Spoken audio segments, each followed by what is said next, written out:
Karibu tena mtazamaji.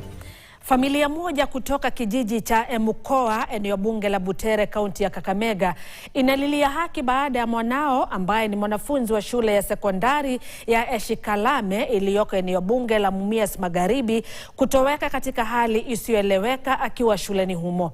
Mwanafunzi huyo wa kidato cha kwanza anayefahamika kama David Makoha Imbuka mwenye umri wa miaka 17 anaishi shuleni. Alitumwa nyumbani na mwalimu kuendea mzazi mnamo tarehe 15 mwezi huu, na kufikia sasa mwanafunzi huyo hajafika nyumbani wala hajulikani aliko. Martin Kabande ambaye ni babu wa mwanafunzi huyo anasimulia kuwa amejaribu kila awezalo kumsaka mjukuu wake kila mahali na hata kupiga ripoti katika vituo vya polisi vya Musanda na Mutoma. Nasema nini?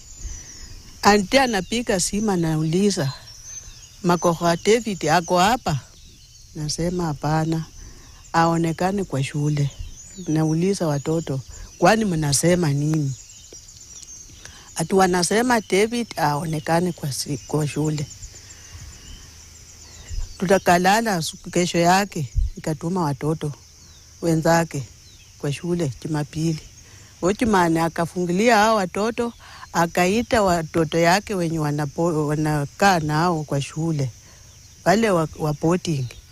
Wakakuja kwa gate, akawauliza, David ako kwa shule?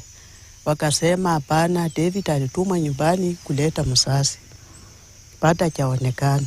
Hii wiki mzima nilijaribu, hata wajomba wake nilipika simu. Huyu Mako amemfikia? Hapana. Amempikia kwa simu? Hapana. Baba yake walipika simu? Hapana.